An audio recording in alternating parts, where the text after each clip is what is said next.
আসসালামু আলাইকুম প্রিয় দর্শক শ্রোতা, আপনাদেরকে স্বাগতম স্কুল অফ এক্সিলেন্সের সেকেন্ড টাইম অ্যাডমিশন জার্নির গল্প সেশনে।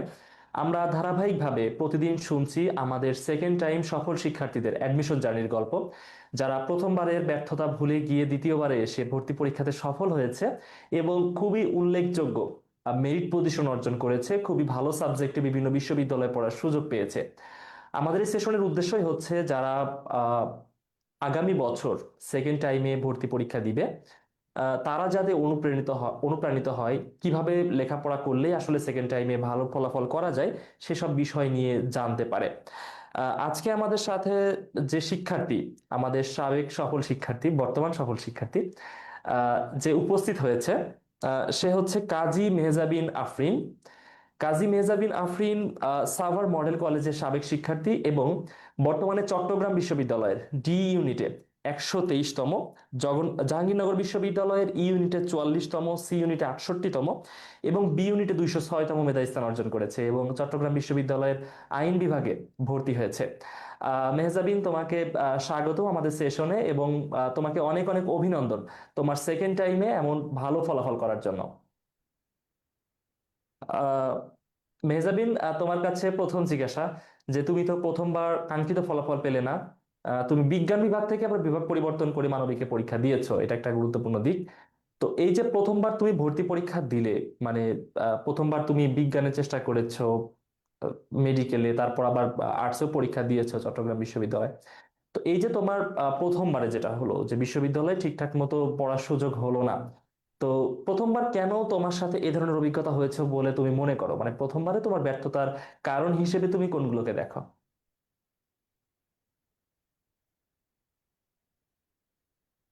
ভাই, আমার কথা কি শোনা যাচ্ছে? হ্যাঁ, শোনা যাচ্ছে। আচ্ছা। আমি আসলে প্রথমবার যখন ভর্তি পরীক্ষাটা দেই, তখন আমি অনলাইন বা অফলাইন কারোর গাইডলাইনটা আমি সেভাবে পাইনি। প্রথমবার আমি আচ্ছা। অফলাইনে একটা কোচিং এ ভর্তি, মেডিকেলের প্রস্তুতি ছিল। সেখানে আমি ওখানে গিয়ে ক্লাস করেছি, পড়াশোনা করেছি। কোনটা আমার পড়তে হবে, কোনটা আমার পড়তে হবে না, এই বিষয়গুলো আমাকে দেখানোর বোঝানোর মতো আমি পড়াশোনা করলেও আমার সফলতাটা আমি দেখতে পারি নাই ওইভাবে। হ্যাঁ। তো মেডিকেলে যখন আমার প্রস্তুতিটা ছিল মাত্র 1.5 মার্কের জন্য, আমার মেডিকেলে হয় না প্রথমবারে, তখন আচ্ছা আমি আচ্ছা। ভাবি যে আমার এক মেন্টরশিপ প্রয়োজন। হুম তখন আমি খুঁজতে থাকি প্রথমবার ব্যর্থতার পরে যে না, আমার কারোর গাইডলাইন লাগবে, আমার কোনো একটা ভালো একটা কোচিং এর বা কোনো টিচারের সাথে থাকতে হবে যে আমাকে বুঝাবে না কোনটা পড়তে হবে এবং কোনটা পড়তে হবে না। এই জিনিসগুলো আমার হুম বোঝার দরকার ছিল, যার কারণে আমি অনেক খোঁজাখুঁজি করি। যেহেতু আমার হুম এইচএসসির সময় হচ্ছে আমি এসিএস এ একটা এফআরবি নামে একটা প্ল্যাটফর্মে ছিলাম, ওইখানে থেকে হুম ওইখানে আবিদা আপু ছিল, ওই আপু আমাদের আর কি সাজেস্ট করে যে না, তুমি যেহেতু মেডিকেলের পাশাপাশি কোনো একটা কিছু ব্যাকআপ রাখতে চাচ্ছ, তাহলে তুমি স্কুল অফ এক্সিলেন্সে জয়েন করো। ওইখানে যে টিচাররা, হুম। তাদের কাছে আমিও পড়াশোনা করেছি, আশা করি তুমি হতাশ হবা না। তারা তোমাকে তোমার যতটুকু প্রয়োজন তারা তোমাকে সেভাবেই প্রস্তুত করবে। তো আপুর আচ্ছা আচ্ছা। কথা শুনে আমি যে সরাসরি শুধু এনরোল করি এমনটা না, আমি তখন কিছু ক্লাস দেখি যে আসলেই কি আমার জন্য হেল্পফুল হবে। তখন আমি ইংলিশ এবং জিকের জন্য মেইনলি ক্লাসগুলো দেখি, যে যেহেতু আমার মেডিকেলের প্রস্তুতি, আমি হুম আমার তো ইংলিশ জিকে আমি ভার্সিটির জন্য পড়ি বা মেডিকেলের জন্য পড়ি, আমার লাগবেই। তখন আমি হুম হুম ইংলিশ ক্লাসগুলো দেখি, হাসনাত ভাইয়ার কয়েকটা ক্লাস দেখি, যেগুলো দেখে আমি বুঝতে পারি হুম। যে না, আমি যেটা চাই, যেভাবে পড়ানো প্রয়োজন, সেটা আমার এখানে ভর্তি হলে আমি পাবো। দেন আমি হচ্ছে আচ্ছা আচ্ছা। কোচিংটা, এই এই কোর্সটা এনরোল করি, ফুল কোর্সে এনরোল করি। কিন্তু ফার্স্ট টাইমে আমি শুধুমাত্র ইংলিশ ক্লাসগুলো দেখতাম এবং মেডিকেলের জন্য আমার যেগুলো প্রয়োজন, মুক্তিযুদ্ধ রিলেটেড, হুম ওই ওই ক্লাসগুলো আমি দেখতাম। তো ওইভাবে আমার মেডিকেলের প্রস্তুতি আলহামদুলিল্লাহ ভালোই ছিল, কিন্তু আমার আশানুরূপ ফলাফলটা আসে না। আমার মাত্র 1.5 মার্কের জন্য যখন চান্স মিস হয়, তখন আমি আসলে হতাশ হয়ে যাই। আমি শুধু ভাবতাম আমার 5 মার্কের জন্য চান্স না হতো, আমার 10 মার্কের জন্য চান্স না হতো, আমার 1.5 মার্কের জন্য কেন চান্স হলো না। এবং আমার আচ্ছা আচ্ছা। সিলি কিছু মিস্টেক হয় অ্যাডমিশনে, এবং সেটা হুম ইংলিশে হয়, যে জন্য আমি আরো বেশি হতাশ ছিলাম। এরপর আমার জাহাঙ্গীরনগরের পরীক্ষা ছিল ফেব্রুয়ারির 11 তারিখে আমার মেডিকেলের রেজাল্ট দেয়, দেন 22 তারিখে আমার জাহাঙ্গীরনগরের পরীক্ষা, কিন্তু আমি আমার ওই ট্রমা থেকে বের হতে পারছিলাম না। আমি যে পরীক্ষাটা আবার দিব, একটা পরীক্ষায় বসবো, ওই হুম ওই হুম। ট্রমাটাই আমার শেষ হচ্ছিল না। আচ্ছা আচ্ছা। তবুও পরীক্ষা দিই তো যেরকম ওরকমই ফলাফলটা ভালো আসে না। তারপর ঢাকার পরীক্ষাটা দেই, ভালো হয় না। কিন্তু এরপর আবার জাহাঙ্গীরনগর 29 তারিখ, মানে মাঝখানে 7 ডেজ এর গ্যাপ, যখন আমার জাহাঙ্গীরনগরের ডি ইউনিটটা ভালো হলো না, তখন আমি বুঝতে পারছিলাম না আমাকে স্ট্রং হতে হবে, আমাকে নার্ভাস হওয়া যাবে না, ভালো মতো পড়তে হবে। তখন আমার সাকিব শাহরিয়ার ভাইয়ার সাথে একদিন কথা হয়, ভাইয়াকে আমি কল করি, যেহেতু আমাদের একটা গ্রুপ ছিল টেলিগ্রামে, এবং ওইখান থেকে ভাইয়াদের সাথে সবসময় যোগাযোগ করা যেত যে কোনো হতাশ হওয়া বা যে কোনো হুম কিছুর হুম জন্য। তো ভাইয়াকে আমি বলি যে ভাইয়া আমার এই অবস্থা, আমি তো মেডিকেলের জন্য প্রিপারেশন নিচ্ছিলাম কিন্তু আমার হয় নাই, আমি এখন বুঝতে পারছি না যে আমি জাহাঙ্গীরনগরের পরীক্ষাটা দিব কি দিব না। এখন ভাইয়া তখন আমাকে বলে যে এখন এই ভেবে যে তুমি পরীক্ষাটা দিবা না, এতে কি তোমার কোনো লাভ হবে? বা পরীক্ষা দেওয়ার পর ধরো তোমার চান্স হলো না, এই জন্য যে তুমি পরীক্ষা দিবা না, এটাও তো তোমার কোনো সমাধান না। তুমি পরীক্ষায় হুম বসো, পরীক্ষায় বসো, তারপরে যা হবে, তোমার হাতে আরো 7 দিন সময় আছে। তুমি যেহেতু ইংলিশ আর জিকেটা পড়েছো, তুমি হুম বাংলাটা একটু দেখো। আমাদের যে কোচিং এ যেহেতু তুমি এনরোলড আছো, তুমি ওইখানে এক্সাম গুলা দাও, ওইখান থেকে তোমার হুম অনেক কমন পাবা। হুম হুম আর দেন আমি হচ্ছে ভাইয়ার কথা মতো ভাইয়াকে বলি ঠিক আছে ভাইয়া দোয়া করবেন, এই বলে ভাইয়ার সাথে আমার আর কথা হয় না। দিন 29 তারিখে আমি পরীক্ষাটা দেই। 29 তারিখে হুম হুম পরীক্ষা দেওয়ার পর ওই দিন রাত 1টার দিকে আমার রেজাল্ট হয়। তখন দেখি যে আমার মেরিটের মধ্যে পজিশন না, বাট পজিশনটা হচ্ছে একটু দূরে, কিন্তু ওয়েটিং থেকে আসবে। কিন্তু আচ্ছা যেহেতু আচ্ছা। চান্স হয়, এটাই আমার জন্য অনেক ছিল, যেহেতু আমার একটার পর একটা ব্যর্থতা, ওই টাইমে একটা চান্স পাওয়া, এটাই আসলে অনেক বড় পাওয়া ছিল। তখন মনে হচ্ছিল যে না, আমাকে দিয়ে কিছু একটা হবে। আচ্ছা। দেন দেন আমার চিটাগং ইউনিভার্সিটির জন্য শুধু অ্যাপ্লাই করা ছিল, যে 16 তারিখে আমার চিটাগং এর ডি ইউনিটের পরীক্ষাটা ছিল।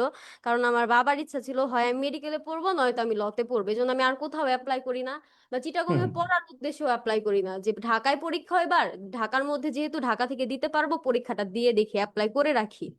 তো হুম ওই হুম 16 দিন আমি আবার পড়াশোনা করি, চিটাগং ভার্সিটির জন্য আমি পড়াশোনা করি। চিটাগং ভার্সিটির স্কুল অফ এক্সিলেন্স এই শুরুতে একটা ক্লাস ছিল, যে কোশ্চেন অ্যানালাইসিস ক্লাস, হুম ওই ক্লাসটা আমি করি।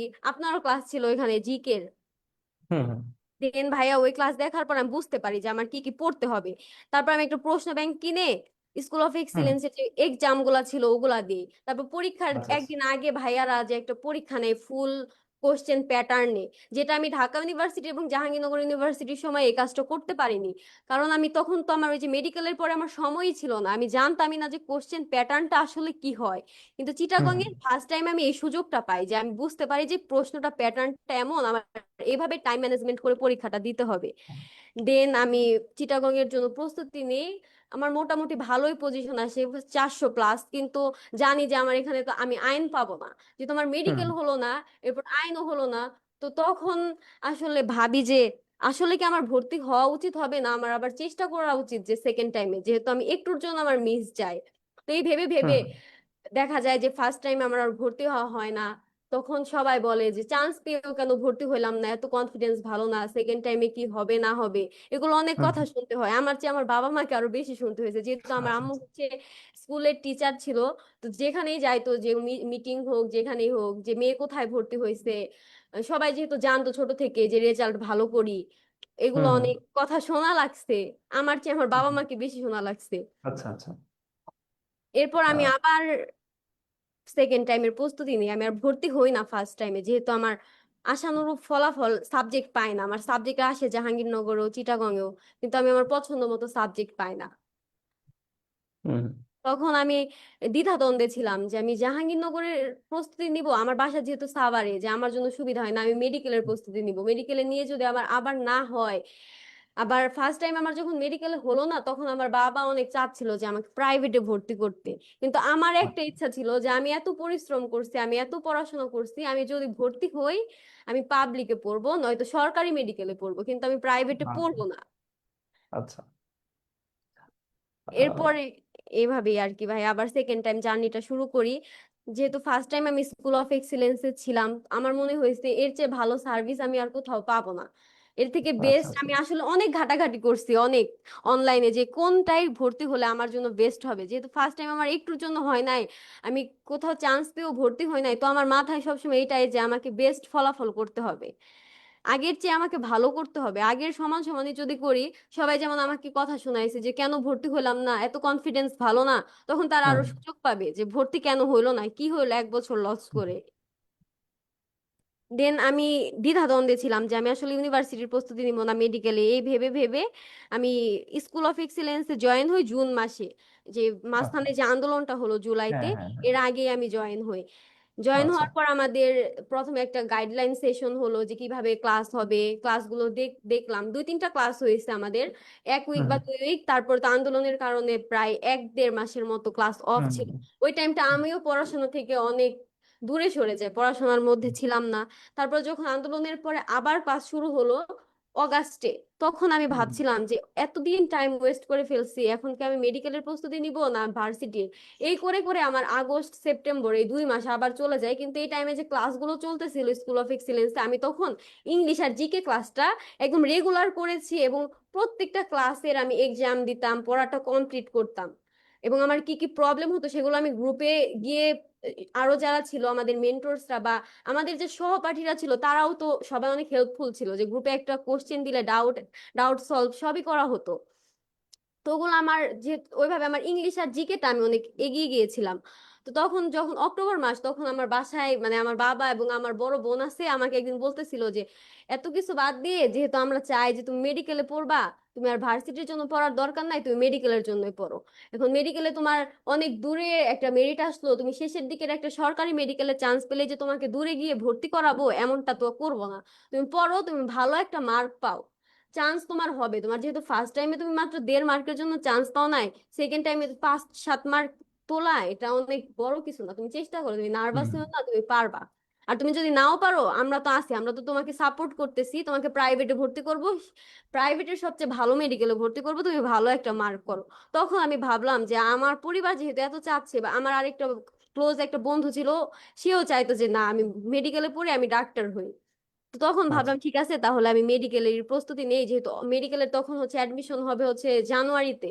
তো হুম জানুয়ারির 17 তারিখে অ্যাডমিশন, আমার হাতে অক্টোবর, তখন অক্টোবর নভেম্বর ডিসেম্বর প্রায় 3 সাড়ে 3 মাস সময় আছে, আমি এর মধ্যে পড়লে যে কোনো কিছুই পসিবল।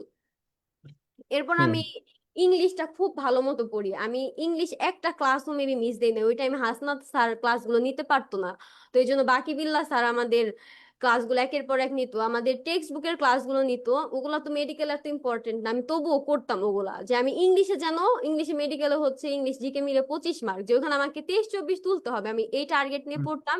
এবং সামহাও আমার যদি মেডিকেল না হয়, যাতে আমি ভার্সিটিতে আমার ল পাইতে হবে, এটা আমার টার্গেট ছিল, যে আমার ল ল ছাড়া অন্য কোনো সাবজেক্ট যে আমি পড়বো এটা আমি কখনো মাথায় আনি না, বা ওই টাইম পর্যন্ত মেডিকেল ছাড়া অন্য কোথাও পড়বো এটাও ভাই আসলে মাথায় ছিল না। হুম দেন ওইভাবে আমার প্রস্তুতি আগায়, তারপর আমি মেডিকেলের প্রস্তুতি নেই, ইউনিভার্সিটির জন্য আর প্রস্তুতি নেই না। দেন মেডিকেলের পরীক্ষা দেই, সামহাও আমার একটা আনফরচুনেটলি আমার সাথে হয় না জিনিসটা। এই গল্পটা আমি এখন আর কি এই টপিকে আর এখন বলবো না, এটা ভাবলে আমার খুবই খারাপ লাগে। তো আমি এখন আমার ভার্সিটির টাই বলি। এরপর আমি প্রায় 1 সপ্তাহ আমি টোটালি পড়াশোনা করি না, আমি কিচ্ছু করি না। তারপর আমার মনে হয় যে না, আমাকে চান্স পাইতে হবে, আমি যদি এখন চান্স না পাই, আমার অনেক কথা শোনা লাগবে, এবং আমার বাবা মাকে আরো বেশি কথা শোনা লাগবে, কারণ এমনিতে আমি আগের বার ভর্তি হই নাই। এখন সেকেন্ড টাইম দিয়ে আমি জানি আমি পরীক্ষা দিলে আমি চান্স পাবো, কোন রকম একটা সাবজেক্ট পাবো, কিন্তু সেটা তো ফার্স্ট টাইমের মতোই হলো, তাহলে তো আমার 1 বছর লস দেওয়ার কোনো দরকার ছিল না। হুম তখন আমি আবার এই ইউনিভার্সিটির জার্নিটা শুরু করি, যে জানুয়ারির প্রায় 24-25 তারিখ থেকে আমার জাহাঙ্গীরনগরের পরীক্ষা ছিল হচ্ছে ফেব্রুয়ারির কত তারিখে, ফেব্রুয়ারির 11 তারিখ থেকে পরীক্ষা শুরু ছিল ডি ইউনিটে, আচ্ছা। এবং শেষ পরীক্ষা ছিল বি ইউনিটে 17 তারিখে। তো আমি এই কয়দিন শুরু করি, আমি আবার আমার ইংলিশ এবং জিকে এর প্রিপারেশন আলহামদুলিল্লাহ ভালো ছিল, এবং আমাদের এবারই জিকে তে হচ্ছে মেডিকেলে ইন্টারন্যাশনাল জিকেটা যুক্ত করে, যার কারণে হ্যাঁ। আমার এই যে জিকে যে ক্লাসগুলো হয়েছে আমাদের, আমি সবগুলা ক্লাসই করছি, সাকিব শাহরিয়ার স্যার যে জিকে ক্লাসগুলো করাতো। আমার জিকে এর প্রস্তুতি বলতে গেলে আমি এইখান থেকে, এবং আমাদের ইংলিশের পরে যে প্র্যাকটিস গুলো দেওয়া হতো, তারপর আমাদের যে ডাইজেস্ট গুলো ছিল, আমার ডাইজেস্টও নেওয়া ছিল, আমি ডাইজেস্ট থেকে ইংলিশ অনেক সলভ করেছি, যার কারণে আমার আচ্ছা ইংলিশ আমি কোথাও আর আটকাই নাই। আচ্ছা। এভাবে আর আহ, ভাইয়ারা যেগুলো সেশন নিত যে কিভাবে কিভাবে পড়াশোনাটা আগাতে হবে, আমি ওগুলা দেখতাম, ওগুলা দেখে আমি অনেক ইন্সপায়ার হয়েছি। তো এভাবেই আমি শুরু করি। প্রথমে হুম আমি এক্সাম গুলা দিই, যে বাংলা যেহেতু আমি ওইভাবে পড়ি নাই, কিন্তু আমি বাংলাতে আবার ভালো ছিলাম। তো বাংলা পরীক্ষাগুলো দেওয়ার পর আমি বের করি যে কি কি আমার আরো পড়তে হবে। আর জাহাঙ্গীরনগরের প্রশ্নগুলো দেখে মানে বাংলা গ্রামারটা আমার অনেক কঠিন লাগছে, এই জন্য হুম আমি হুম। গ্রামার ক্লাসগুলো আগে শেষ করি। যেহেতু আমার সময় ছিল যে শুধুমাত্র আমার বাংলাটা পড়তে হবে ভালো মতো এবং জিকে কিছু সিলেক্টিভ টপিক পড়তে হবে, ইংলিশটা আমার হুম। আপাতত দরকার নাই, আমার প্রিপারেশন যা আছে এটাকে আমার আলহামদুলিল্লাহ হয়ে যাবে। তো এইভাবেই শুরু করি। দেন পরীক্ষাগুলা পরীক্ষার সময় আস্তে আস্তে আমার পড়া মোটামুটি কমপ্লিট হয়। তারপর আস্তে আস্তে পরীক্ষাগুলা দিই। কিন্তু আমি ভয়ে কাউকে বলতেছিলাম না যে আমার 11 তারিখ থেকে পরীক্ষা শুরু। আমি সবাইকে বলছি আমার পরীক্ষা 17 তারিখে, আমি যে ইউনিটে পরীক্ষা দিব আমার পরীক্ষা 17 তারিখে, যাতে আমার আগের গুলা পরীক্ষা না হইলে আমার প্রশ্নের মুখোমুখি না হওয়া লাগে যে কি পরীক্ষা দিলা, রেজাল্ট কি, চান্স হয়েছে কিনা। আমার মনে ভয় ছিল, নার্ভাসনেস ছিল, তখন আমার মনে হতো বারবার যে আমি যে আগের বার ভর্তি হইলাম না, আসলেই কি ভুল করলাম, যে এবার ভর্তি না হয়ে যদি চান্স না পায় আমার কত কিছু শোনা লাগবে, কত কথা শোনা লাগবে, এই ভয়টাই আমার মনের মধ্যে অনেক অনেক বেশি আমার পীড়া দিত। আচ্ছা আচ্ছা। দেন জাহাঙ্গীরনগরে পরীক্ষা দেই, হুম হুম। আশানুরূপ ভালো ফলাফলই করি। আচ্ছা। তারপরে যেহেতু চিটাগং এ অ্যাপ্লাই করা ছিল, তো হুম। সবাই বলে যে চিটাগং এ যেহেতু অ্যাপ্লাই করা, চিটাগং এর তোমার লটা অনেক ভালো, বাংলাদেশের মধ্যে তোমার হ্যাঁ। Dhaka university, Chittagong university, Rajshahi university এগুলার লই হচ্ছে সবচেয়ে ভালো। হুম হুম। জাহাঙ্গীরনগরের লটা যদিও তোমার বাসার কাছে, তোমার খরচ অনেক কম হ্যাঁ হবে, কিন্তু এটা এখন অতটা ইস্টাবলিশড না, এটা হচ্ছে দুই হ্যাঁ, হাজার এগারো এটা সাল থেকে খুবই শুরু নতুন, হয়েছে। হ্যাঁ খুবই হ্যাঁ, রিসেন্টলি এটা হয়েছে। হ্যাঁ, যে তোমার হুম। তো টাকা পয়সা নিয়ে বা খরচ নিয়ে চিন্তা করতে হবে না। তুমি যেহেতু চাও একটা ভালো জায়গায় পড়তে, ভালো একটা জায়গা তৈরি করতে, তাহলে তুমি হুম হুম। চিটাগং এ পরীক্ষাটা দাও, যেহেতু অ্যাপ্লাই করা। ভাইয়া, টু বি হুম। অনেস্ট, আমি চিটাগং এ পরীক্ষার যে আমি 1 মাস সময় পাই জাহাঙ্গীরনগরে পরীক্ষা দেওয়ার পর, আমি টোটালি পড়াশোনা করি না। আমি শুধু স্কুল অফ এক্সিলেন্স চিটাগং ইউনিভার্সিটির আগের যে আমাদের অ্যাডমিশনের আগে এক্সামটা নিচ্ছে দুইটা, বি ইউনিট আর ডি ইউনিটের, আমি ওই হুম হুম। পরীক্ষাগুলো দেই। এবং পরীক্ষা দিয়ে যখন দেখি যে না আমি ভালো মার্ক পাচ্ছি, আমার তখন কনফিডেন্স এমনিতেই অনেক হয়ে যায় যে না আমি আমি পরীক্ষা দিলে আচ্ছা আচ্ছা। এমনিতেই পারবো। তো চিটাগং এ ভর্তি হবো এমনটাও ভাবি না, আমি জাস্ট অ্যাটেন্ড করার জন্য পরীক্ষা দিই, যে দেখি কি সাবজেক্ট আসে। দেন পরীক্ষা দিই, পরীক্ষা দিয়ে আস্তে আস্তে তো বাসে আমার আব্বু বলতেছিল যে হবে কি না, কি কি মার্ক মিলাচ্ছিলাম প্রশ্নগুলা। আচ্ছা দেন আচ্ছা। আস্তে আস্তে ভাবতেছিল ঠিক আছে প্রাইভেট ইউনিভার্সিটি গুলাই তুমি অ্যাপ্লাই করো, যে হুম হুম। তোমার লতেই ভর্তি করাবো, যেখানেই ভর্তি করায় অ্যাপ্লাই করো, এগুলো এগুলো বলতে বলতে আসি। দেন 2 দিন পরে যখন রেজাল্ট, তখন যখন রেজাল্ট দেখি যে না আমার চিটাগং ইউনিভার্সিটিতে পজিশন আসছে, 123 আমার ফার্স্ট মেরিটে আইন চলে আসবে, তখন আসলে মানে এই অনুভূতিটা আসলে বলার মতো ছিল না, তখন মনে হয় যে হুম না, হুম। I have done something. আচ্ছা আচ্ছা। তাহলে তোমার একদমই প্রথম থেকে খুবই লং স্টোরি তুমি হ্যাঁ, শুনিয়েছো, এটা অবশ্যই খুবই মানে কি বলবো, যারা সেকেন্ড টাইমার আছে বিশেষত সায়েন্স থেকে বা কমার্স থেকে যারা বিভাগ পরিবর্তন করতে চায় তাদের জন্য গল্পটা খুব বেশি উপকারী আমি বলবো। কারণ দেখো যে সায়েন্স থেকে সাধারণত যারা মেয়ে শিক্ষার্থী থাকে তাদের খুবই বড় একটা স্বপ্ন থাকে ডক্টর হওয়ার জন্য। আমরা যদি জি হচ্ছে ভাইয়া। র্যান্ডম একটা ক্লাসে 50 জন স্টুডেন্ট আছে, সবাই মেয়ে স্টুডেন্ট, সবাই সায়েন্সের, তার মধ্যে অ্যাটলিস্ট 30 থেকে 35 জন স্বপ্ন দেখে যে তারা ডক্টর হবে, মেডিকেলে পড়বে। তোমারও ঠিক তেমনটাই ছিল, তারপর মেডিকেলে হলো না, এটা আসলে দুর্ভাগ্য। খুবই অল্প ব্যবধানের জন্য তোমার মেডিকেলে পড়া হলো না। তো সেখান থেকে ঘুরে এসে সে বছরই জাস্ট অল্প সময়ে, জাস্ট এই যে তোমার 7 দিনের মধ্যেই ভার্সিটির পরীক্ষাগুলো ছিল, এই 7 দিনের মধ্যে প্রিপারেশনটা কিভাবে নেওয়া যায় সেটার গল্প তুমি বললে, যে আমাদের প্রিভিয়াস পরীক্ষাগুলো তুমি সে সময় দিতে, এবং বাংলা যে পড়াগুলা তোমার বাংলাতে একটু ঘাটতি ছিল, মেডিকেলের জন্য ইংলিশ জিকে কিছুটা হলেও পড়া ছিল, সেই পড়াগুলো কিভাবে পড়েছো, পড়েও দেখো তুমি প্রথমবারেই কিন্তু চান্স পেয়ে গেছো চট্টগ্রাম বিশ্ববিদ্যালয়ে, জাহাঙ্গীরনগর বিশ্ববিদ্যালয়ে, মানে পড়ার মতো মেরিট পজিশন যেটা দরকার সেটা তুমি অ্যাচিভ করেছো। তো তারপর তুমি সব থেকে বড় সাহসী সিদ্ধান্ত যেটা, যে না আমি এর থেকে ভালো সাবজেক্টে পড়বো, আমি আইন পড়বো। তো দেখো এটা কিন্তু সায়েন্স থেকে যারা আসে বিভাগ পরিবর্তন করে অনেকেই স্বপ্নটা দেখতে পারে না, যে আমি একদম টপ একটা সাবজেক্ট পড়বো। মানে আমরা দেখি না যে প্রথমবার যখন সায়েন্সের স্টুডেন্ট, আমারও অনেক ফ্রেন্ড ছিল যারা এই সিচুয়েশনের মধ্য দিয়ে গেছে, যে মেডিকেলে বা ভার্সিটিতে সায়েন্স থেকে প্রথমবার চান্স পায়নি, যখন তারা এই বিভাগ পরিবর্তনের কথা চিন্তা করেছে বা সেকেন্ড টাইমে আসার চিন্তা করেছে, ওদের মধ্যে চিন্তা ছিল যে আমার একটা ভার্সিটি দরকার, আর কিচ্ছু না, মানে আমি যাতে বলতে পারি আমি একটা ইউনিভার্সিটিতে পড়ি, জাস্ট এতটুকু দরকার। সেখান থেকে তুমি যেটা স্বপ্ন দেখেছো যে না, নট অনলি ইউনিভার্সিটি, আমাকে আইন পড়তে হবে। দেখো যে প্রথমবার চাইলেই তুমি চট্টগ্রামে বা জাহাঙ্গীরনগরে ভর্তি যেতে পারতে একটা সাবজেক্টে, বাট তুমি চেয়েছো আমাকে আইন পড়তে হবে। তো এই যে সাহসী সিদ্ধান্ত, এবং তারপর থেকে আমাদের সাথে স্কুল অফ এক্সিলেন্সের সাথে তোমার মূল জার্নিটা শুরু হয়। কারণ প্রথমবার তুমি ভর্তি ছিলে, বাট মেডিকেলের প্রিপারেশনের জন্য খুব বেশি ক্লাস করতে পারোনি, পরীক্ষাগুলো দিয়েছো, দিয়ে শেষ সময়ে প্রচুর লেখাপড়া করে জাস্ট পরীক্ষাটা দিয়েছো, তারপরে আমাদের সাথে জার্নিটা শুরু হলো, সেই গল্পটা বললে।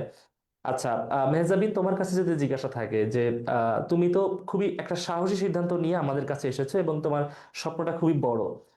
কারণ মেডিকেলের স্বপ্নটা একবার হচ্ছে তোমার কোনো ভাবে নষ্ট হয়ে গিয়েছে এক প্রকার। তারপর বিশ্ববিদ্যালয়ের সুযোগ হওয়ার পরেও তুমি সাহসী সিদ্ধান্ত নিয়ে আরো একবার সুযোগ নিচ্ছ, অর্থাৎ তোমার টোটাল স্বপ্নটা তুমি আমানত রাখছো স্কুল অফ এক্সিলেন্সের উপর। শুধুমাত্র তোমার স্বপ্ন না, তুমি কিন্তু অনেকগুলো চ্যালেঞ্জ নিয়ে এসেছিলা, যে যদি আমি খারাপ করি বা যদি আমি আগের মতোই রেজাল্ট করি, তোমাকে কোন সিচুয়েশনের মধ্য দিয়ে যেতে হতো জাস্ট একবার কল্পনা করো। তোমার ফ্যামিলি, তোমার প্রতিবেশী, বা যারা তোমাকে বিভিন্নভাবে বুঝিয়েছে যে সেকেন্ড টাইম দরকার নাই, এত সাহস ভালো না, তাদেরকে তোমার তখন ফেস করতে হতো। এই সব চ্যালেঞ্জ, সব স্বপ্ন, সবকিছু নিয়ে তুমি ভর্তি হয়েছে স্কুল অফ এক্সিলেন্স একটা প্রত্যাশা নিয়ে। তো তোমার কাছে জিজ্ঞাসা যে এই যে একটা বিশাল প্রত্যাশা নিয়ে তুমি এসেছো, তো জুনে তুমি ভর্তি হয়েছো, কিছু ক্লাস হওয়ার পর আন্দোলনের জন্য সবকিছু অফ ছিল। অগাস্টে গিয়ে আবারও ক্লাস শুরু হয়েছে, এবং ক্লাস চলেছে একদমই তুমি যে ইউনিভার্সিটিতে পরীক্ষা দিতে চাও তার আগ পর্যন্ত।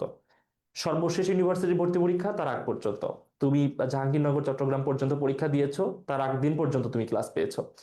তো এই সম্পূর্ণ সময়ে তোমরা যে প্রত্যাশা নিয়ে স্কুল অফ এক্সিলেন্স এসেছিলে, বিভাগ পরিবর্তন করেছিলে, একটা সাহস নিয়ে এসেছিলে, তো এই প্রত্যাশাটা স্কুল অফ এক্সিলেন্স তোমাদের পূরণ করতে পেরেছে কিনা, যেটা চেয়েছিলা? হ্যাঁ, আমরা দেখি না যে আমরা প্রত্যাশা রাখছি যে এখানে ভালো টিচার, ভালো পড়াশোনা হবে, সেটা আসলে হয়েছিল কিনা, হলেও কতটুকু হয়েছিল? ক্লাসের সাথে সাথে যে পরীক্ষাগুলো, প্রত্যেকটা ক্লাসে দুইটা করে পরীক্ষা, ক্লাস টেস্ট, মনোযোগ যাচাই টেস্ট, আবার সপ্তাহ শেষে উইকলি টেস্ট, তোমাদের হচ্ছে মান্থলি সেশন নিয়ে তোমাদের সাথে আলোচনা হতো, তোমাদের সামগ্রিক সমস্যা নিয়ে। আবার এই যে তুমি একটা বিষয় মেনশন করেছো যে ইউনিভার্সিটিগুলোর ভর্তি পরীক্ষার আগেই ঠিক মডেল টেস্টের যে ব্যাপারটা, সেটা তোমাদেরকে খুবই অনুপ্রেরণা জুগিয়েছে, কনফিডেন্স বিল্ড আপ করেছে। তো এই সামগ্রিক বিষয়গুলো তোমার কাছে কেমন, যে প্রত্যাশাটা তুমি নিয়ে এসেছিলে সেটা আসলেই কতটুকু পূরণ হয়েছিল?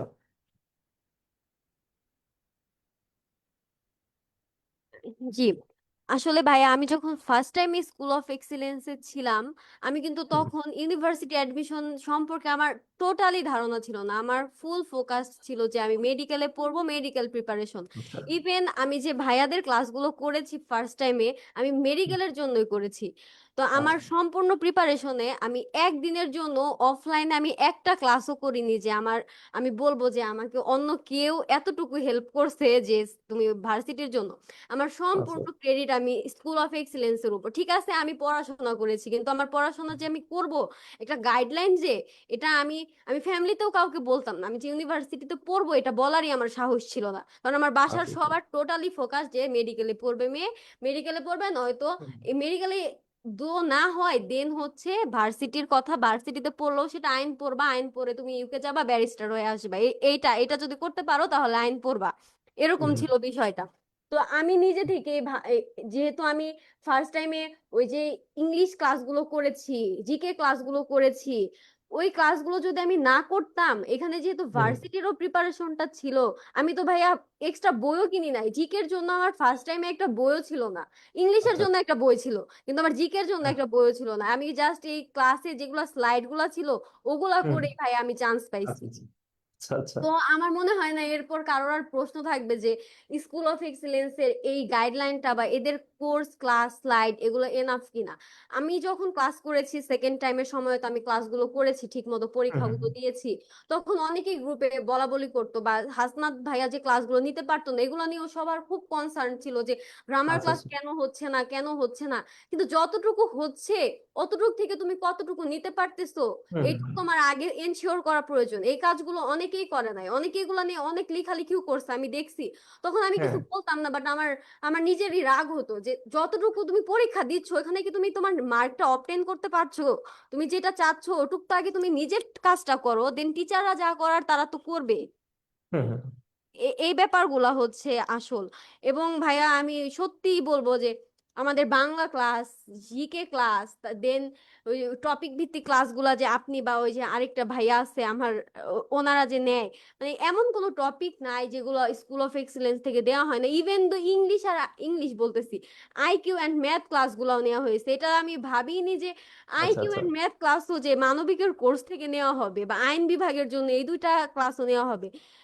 এবং হুম হুম। ফার্স্ট টাইমে আমি হচ্ছে আইকিউ এন্ড ম্যাথ ক্লাসগুলো ওই ভাইয়াটার, মানে ভাইয়াটার নামটা আমার মনে নাই, কিন্তু ওই ভাইয়ার ক্লাসগুলো থেকে জাহাঙ্গীরনগরে যখন পরীক্ষা দেই ম্যাথ এবং আইকিউতে 20 মার্ক ছিল, ভাইয়ার ক্লাস থেকে 16-17 মার্কের মতো কমন পাইছি, আচ্ছা আচ্ছা আচ্ছা। শুধুমাত্র ক্লাস থেকে। ওই ভাইয়ের নাম হচ্ছে সাকিব হোসেন ভাই, এবং হ্যাঁ, হ্যাঁ, টপিক ক্লাসগুলো নেওয়া হয় আবিদ শাহরিয়ার ভাই। আচ্ছা।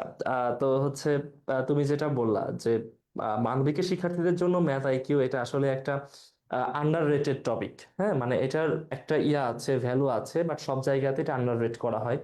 দেখবা যে এটার উপর খুব বেশি গুরুত্ব দেওয়া হয় না, বাট এটা মোস্ট ইম্পর্টেন্ট। জাহাঙ্গীরনগরে তুমি পরীক্ষা দিয়েছো, দেখবা কতগুলো কোশ্চেন আসে ম্যাথমেটিক্স থেকে, কতগুলো কোশ্চেন আসে আইকিউ থেকে। চট্টগ্রাম বিশ্ববিদ্যালয়ে আইকিউ থেকে কোশ্চেন হয়, ম্যাথমেটিক্স থেকে কোশ্চেন হয়। আবার জগন্নাথ বিশ্ববিদ্যালয়ে সেকেন্ড টাইম দেওয়ার সুযোগ হয়নি তোমার, জগন্নাথ বিশ্ববিদ্যালয়ে কিন্তু হচ্ছে ম্যাথমেটিক্স এবং আইকিউ থেকে কোশ্চেন হয়, যদিও সেটা শুধুমাত্র ফার্স্ট টাইমারদের জন্য।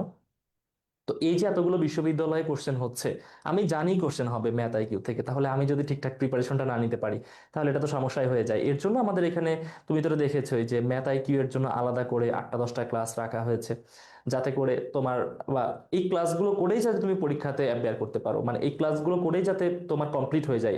আমি মনে করি না যে ক্লাস করার পরে, ম্যাথ আইকিউ এর ক্লাস করার পরে প্লাস স্লাইড গুলো দেখার পরে, সাথে হচ্ছে ডাইজেস্ট যদি থাকে ডাইজেস্ট পড়ার পরে, আর কোনো বিষয় প্রয়োজন হয় ম্যাথ আইকিউ এর জন্য। বা আমাদের, তুমি যেটা বললা যে ফার্স্ট টাইমে তুমি জাস্ট আমাদের স্লাইড গুলোই পড়ছো, স্লাইড পড়ে পরীক্ষা দিছো, তো আমাদের স্লাইড গুলোতেও এত তথ্য থাকে, বা হচ্ছে যা স্লাইডে থাকে তার সাথে এত কিছু লেখা হয়, বা হচ্ছে আমরা ক্লাসে যে তথ্যগুলো তোমাদেরকে ডেলিভার করি, এইসব বিষয়গুলো যদি পর্যাপ্ত একটু নোট টোট করে বা হচ্ছে একটু মনোযোগ দিয়ে যদি পড়া হয়, তো ইউনিভার্সিটিতে চান্স পাওয়ার জন্য যে বিষয়টা, এটা মোর দ্যান ইনাফ চান্স পাওয়ার জন্য। আর যদি ভালো করতে হয় তাহলে তো আরো লেখাপড়া করতেই হবে, এটা স্বাভাবিক।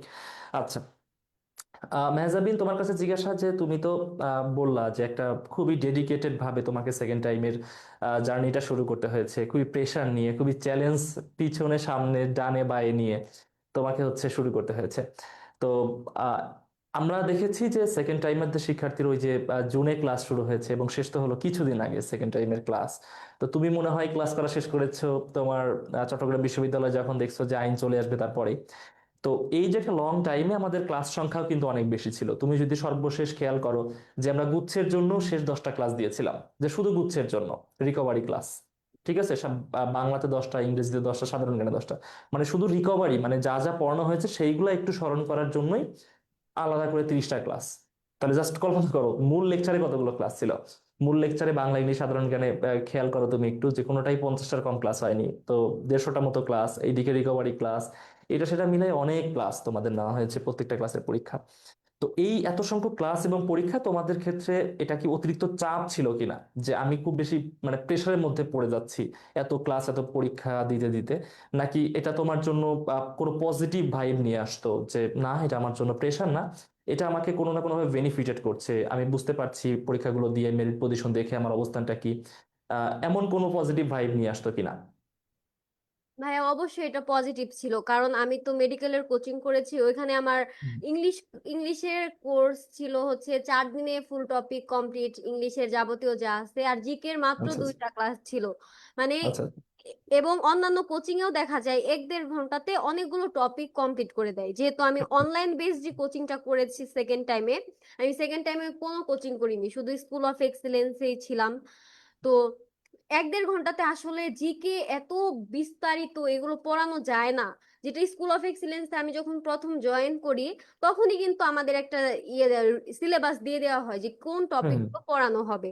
আমি তখন হুম যখন টপিক গুলো দেখি যে এতগুলো টপিক, এতগুলা ক্লাস কবে শেষ হবে, মাঝখানে যেহেতু আন্দোলন ছিল, তো হুম হুম অগাস্টে আমি যখন এগুলো দেখছি, আমার মনে এতগুলা টপিক আমি কিভাবে শেষ করব।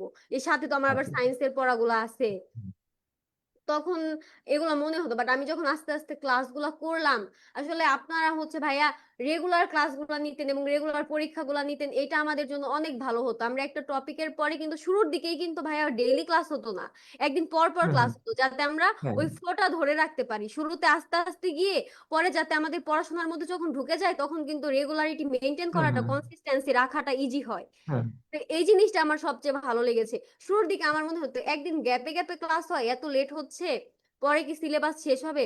বাট আপনাদের গাইডলাইন, আসলে আপনাদের মানে চিন্তা ভাবনা আমাদের চেয়ে অনেক আরো বেশি, আমাদের নিয়ে আপনারা আরো বেশি চিন্তা করেন আমরা যতটুকু না হুম চিন্তা হুম। করি। তো আচ্ছা। স্টুডেন্টরা এত চিন্তা না করে, এত এগুলা না করে, ওরা যদি রেগুলার এই যে পরীক্ষাগুলো এবং ক্লাসগুলো দেয়, চাপ মনে না করে, যদি মনে করে যে না আমরা আস্তে আস্তে পড়ি, একটু একটু করে পড়ি, রেগুলার পরীক্ষা দেই, রেগুলার ক্লাস করি, ক্লাস জমিয়ে না রাখি, তাহলে হুম। অবশ্যই এখান থেকে অনেক ভালো করতে পারবে। এ- এবং আচ্ছা আচ্ছা। প্রতি মাসে মাসে স্টুডেন্টদের সাথে মিটিং করা হয়, কারো কোনো প্রবলেম আছে কিনা, বা কেউ যদি অনেক বেশি ডিপ্রেশনে চলে যায়, অটোমেটিক সেকেন্ড টাইমে অনেক টেনশন চলে আসে, অনেকেই নার্ভাস হয়ে যায়, অনেকেই হুম। ডিস্ট্রাক্টেড হয়ে যায়। তো কেউ যদি চায় ভাইয়াদের কাছে হেল্প নেওয়ার, ভাইয়ারা সবসময় হেল্প করে, এবং মওদুদ ভাইয়া তো আমাদের সবসময় গ্রুপে একটা একটা মোটিভেশন দিত। তো সেগুলো আসলেই যারা এরকম সিচুয়েশনে থাকে তাদের জন্য অনেক হেল্প করে। তো ভাইয়া, আচ্ছা আমি আমার জুনিয়রদের এটাই বলবো যে ওরা ভর্তি হয়ে যেন ক্লাসগুলো রেগুলার করে। আর পড়ি না এই জন্য পরীক্ষা দিব না এমন না, পরীক্ষা দিতে হবে, পরীক্ষা না দিলে কোনো কিছু ধরতে পারবে না। আচ্ছা। আচ্ছা, তাহলে পরীক্ষা দেওয়ার যে গুরুত্বটা সেটা তুমি এক্সপ্লেন করলা, যে এত বেশি পরীক্ষা দিলে যেটা হয় যে আমরা বুঝতে পারি যে আমার অবস্থানটা কোথায়, আমি কমপ্লিট ঠিকঠাক করতে পারতেছি কিনা। এবং ক্লাসের ফ্লো নিয়ে যে কথাটা বললা, যে প্রথম দিকে আমরা হচ্ছে ক্লাস নিতাম একটু গ্যাপ দিয়ে দিয়ে, যে সপ্তাহে 3টা করে ক্লাস, এবং ধীরে ধীরে তোমরা যখন অভ্যস্ত হয়ে গেছো তখন ক্লাসের প্রেশারটা একটু বাড়ানো, যে রেগুলার প্রত্যেকদিন একটা করে ক্লাস ফেস করা। তো এতে করে যেটা হয় যে প্রথম দিকে আমাদের অনেকেরই একটু লেখাপড়া থাকে না, মানে ধরো যে তুমি জাস্ট একটা নতুন বিষয় শুরু করছো, হঠাৎ করে যখন তোমাকে মানে প্রচুর পরিমাণে ইনপুট দেওয়া হবে, তুমি দেখবা এই প্রেশার থেকে ছিটকে যাওয়ার সম্ভাবনা থাকে, যে আমি আর নিতে পারতেছি না, আমার দিয়ে হবে না এগুলো আসলে। তো আহ, এই ফিলিংসটা যাতে না আসে আমাদের স্টুডেন্টদের মধ্যে, যে কারণে প্রথম দিকে একটু ক্লাসের মধ্যে সময় দেওয়া, যে তোমরা একটু পড়ো, একটু বা বুঝে আসো ক্লাসে, এই সুযোগটা রাখা। আচ্ছা মেহজাবিন, দেখো আমাদের সার্বিক কার্যক্রম তো অনলাইনে, তাই না? যে আমরা ক্লাস নিতাম সেটা হচ্ছে জুম অ্যাপের মাধ্যমে। তোমরা এখানে খুবই ইন্টারেক্টিভলি ক্লাস করতে পারতো, জুম অ্যাপে তো কথা বলা যায় টিচারদের সাথে সব সময়, প্লাস হচ্ছে হ্যান্ড রেজ করে আহ, মনোযোগ আকর্ষণ করা যায়, আবার কমেন্ট করা যায় এখানে তুমি যদি কথা বলতে নাও চাও। আবার তোমাদেরকে সব মেইনটেনেন্সের যে ব্যাপারটা সেটা হচ্ছে ওয়েবসাইটে, ক্লাসগুলো, পরীক্ষাগুলো, তোমাদের মেরিট লিস্ট সবকিছু ওয়েবসাইট কেন্দ্রিক। আচ্ছা, আবার হচ্ছে আমরা তোমাদেরকে টেলিগ্রাম গ্রুপে যুক্ত রাখতাম, যেখানে তোমরা প্রত্যেকটা ডিপার্টমেন্টের বাংলা, ইংলিশ, সাধারণ জ্ঞান, এর প্রত্যেকটা বিষয়ের বিষয়বস্তু নিয়ে আলাদাভাবে যোগাযোগ রাখতে পারো টিচারদের সাথে। আবার একই সাথে তোমাদের কোনো সমস্যা থাকলে, কোনো ডাউট থাকলে, তোমার ফ্রেন্ড যারা তোমার সাথে কোচিং করছে বা টিচার্স যারা আছেন সবার সাথে কানেক্টেড থাকার যে ব্যাপারটা সেটা ছিল। তো আমাদের অনলাইনে যে সার্বিক ব্যবস্থাপনাটা, এটা তোমার কাছে কেমন মনে হয়েছে? যে আমাদের তো একটা টেন্ডেন্সি আছে, তাই না, যে সবকিছুই অফলাইন কেন্দ্রিকই লেখাপড়া হয়, অনলাইনে তো খুব বেশি লেখাপড়া হয় না। তো এই যে আমাদের সার্বিক ব্যবস্থাপনা, ক্লাসের মান নিয়ে তুমি অবশ্যই কথা বলেছো, তো এই সার্বিক ব্যবস্থাপনাটা কি অফলাইনের সমানুপাতিক কিনা, নাকি অফলাইন থেকে আমরা পিছিয়ে আছি এখনো? পিছিয়ে থাকার কথা তো অনেক পরে হবে। আমার মনে হয় যে অনলাইনে অফলাইনের থেকে অনেক বেশি ভালো সার্ভিস পাওয়া যায়, এবং এটা আমি স্কুল অফ এক্সেলেন্সে যদি জয়েন না থাকতাম আমি হয়তো এটা বুঝতাম না। কারণ অফলাইনে অনেক অনেক ডিফিকাল্টিস থাকে, একটা জার্নির ব্যাপার, সময় হুম সময় লাগে, অনেক ক্লাস মিস হয়, ওটা পরে করা যায় না, যেগুলো হুম সব হুম। কিছুর সমন্বয় আমাদের এই কোর্সটাতে করা হয়। আমি ফার্স্ট আচ্ছা। টাইমে জয়েন হয়ে আমি ক্লাসগুলো দেখে আমার মনে হয়েছে যে এর থেকে ভালো সার্ভিস আর আমি পাবো না, যার কারণে আমি সেকেন্ড টাইমে কিন্তু, যখন কোর্সটা লঞ্চ হয়, জুন, আমাদের ক্লাস তো শুরু হয় মেবি জুনের মাঝামাঝি, আমি ক্লাস শুরু হওয়ার আগেই কোর্সে জয়েন হই। আমি খুঁজতেছিলাম যে কবে আমাদের কোর্সটা লঞ্চ করবে, আমি যেহেতু ফার্স্ট টাইমে ছিলাম, এবং ফার্স্ট টাইম থেকে সেকেন্ড টাইম যেহেতু আমার অ্যাডমিশন জার্নিটা খুবই লং, অনেক সময় ধরে আমি অ্যাডমিশনের হুম মধ্যে ছিলাম, আমি কম বেশি সব প্ল্যাটফর্মেরই ক্লাস দেখেছি, ইউটিউবে করেছি, অনেক ক্লাসে দেখেছি টিচাররা অনেক বাড়তি কথা বলে, টাইম ওয়েস্ট করে, হুম যেগুলো অপ্রাসঙ্গিক। ক্লাস যে হুম 2-3 ঘন্টা লং টাইমে অবশ্যই কথাবার্তা আসবেই, না হলে হুম 2-3 ঘন্টা মনোযোগ ধরে রাখা যায় না। কিন্তু প্রত্যেকটা ক্লাস মানে আমার মনে হয় না যে কোনো টিচার, একটা টিচারও আমাদের এই স্কুল অফ এক্সিলেন্সের কখনো স্টুডেন্টদের টাইম ওয়েস্ট করছে। মানে আচ্ছা আচ্ছা। আমাদের মনে হয় 2 ঘন্টা ক্লাস হোক, 3 ঘন্টা ক্লাস হোক, 1 ঘন্টা ক্লাস হোক, প্রত্যেকটা মিনিটই আমাদের অনেক বেশি ভ্যালুয়েবল ছিল এবং অনেক কিছু আমরা শিখতে পারছি, শুধুমাত্র পড়াশোনাটা না, টিচাররা আমাদের অনেক নৈতিকতাও শিখিয়েছে, আচ্ছা ক্লাসের আচ্ছা। মধ্যে হোক বা গ্রুপে হোক বা মিটিং এ হোক, সবকিছুতেই। তো আমি স্কুল অফ এক্সেলেন্স প্ল্যাটফর্মের প্রতি আমি সবসময় কৃতজ্ঞ থাকবো এবং প্রত্যেকটা টিচারের কাছে আমি কৃতজ্ঞ। আচ্ছা, তো দেখো যে আমরা যেটা বিশ্বাস করেছি সব সময় এবং যেটা চেষ্টা করেছি সব সময় সেটা হচ্ছে ফোকাস অন কোয়ালিটি। মানে সবসময় চেষ্টা করেছি যে আমাদের শিক্ষার্থী যারা আসবে তারা আমাদের কোয়ালিটির উপর ভরসা করে আসবে। তুমি যেটা বললা যে একজন তোমাকে রেফার করেছে যে স্কুল অফ এক্সেলেন্সে ভর্তি হওয়ার জন্য, তো তখন তুমি সাধারণ জ্ঞান এবং ইংলিশের কিছু ফ্রি ক্লাস দেখেছো। তো দেখে তুমি এটা বুঝতে পেরেছো যে আসলে এখানে কোয়ালিটি এনশিওর করা হচ্ছে কিনা। তো কোয়ালিটি যখন আমরা এনশিওর করতে পারছি তার মাধ্যমে তোমরা আসছো, এবং এটা এই যে তোমরা মানে এই যে এখন যেটা স্বীকার করছো এটা কিন্তু বাই ফোর্স না, এটা হচ্ছে বাই স্যাটিসফ্যাকশন, যে তোমরা আসলেই স্যাটিসফাইড যে না এখানে আমরা শিখেছি কিছু, বা এটা আমাকে কাজে দিয়েছে, আমি যে স্বপ্নটা দেখেছি সেটা পূরণ করেছে। এই যে বাই স্যাটিসফ্যাকশন, সেটা স্বীকার করা, বাই স্যাটিসফ্যাকশন আমাদের প্রতি কৃতজ্ঞ থাকা, এটাই হচ্ছে আমাদের দিন শেষে একটা প্রাপ্তি যে আমরা কিছু করতে পারছি শিক্ষার্থীদের জন্য। এবং আমরা বিশ্বাস করি যে আমাদের পরবর্তী শিক্ষার্থী যারা আছে তাদের সাথেও আমাদের যে একটা লং টাইমের জার্নি হবে, সেকেন্ড টাইমে বা ফার্স্ট টাইমেই হোক না কেন, তারাও আসবে আমাদের কোয়ালিটির উপর বেসিস করে। যে তোমার কথাগুলো যারা শুনছে, আমি ধরলাম যে আজকের এই ভিডিওটার রিচ হলো কয়েক হাজার, 3,000, 4,000, 5,000, 6,000, যেটাই হোক না কেন বা তারও বেশি। তো এই যে 4-5 হাজার মানুষজন যারাই শুনলো এই কথাগুলো, তোমার কথাগুলো, তো তারা যাতে এইটা বুঝতে পারে যে আমরা আসলেই কতটুকু কোয়ালিটি এনশিওর করি বা চেষ্টা করি কোয়ালিটি এনশিওরের জন্য। এবং আমরা চাই না যে একজন শিক্ষার্থী ফ্যান্টাসির বসে এসে আমাদের এখানে এসে লেখাপড়া করুক, আমরা সেসব শিক্ষার্থী চাইও না। আমরা চাই যে শিক্ষার্থীরা আসলে পড়তে চায়, লেখাপড়া করতে চায় এবং ডিটারমিনেশন রাখে তোমার মতো, যে আমি এত মানুষের এগেনস্টে গিয়ে একটা সিদ্ধান্ত নিব এবং সেই সিদ্ধান্ত যাতে বাস্তবায়ন হয়।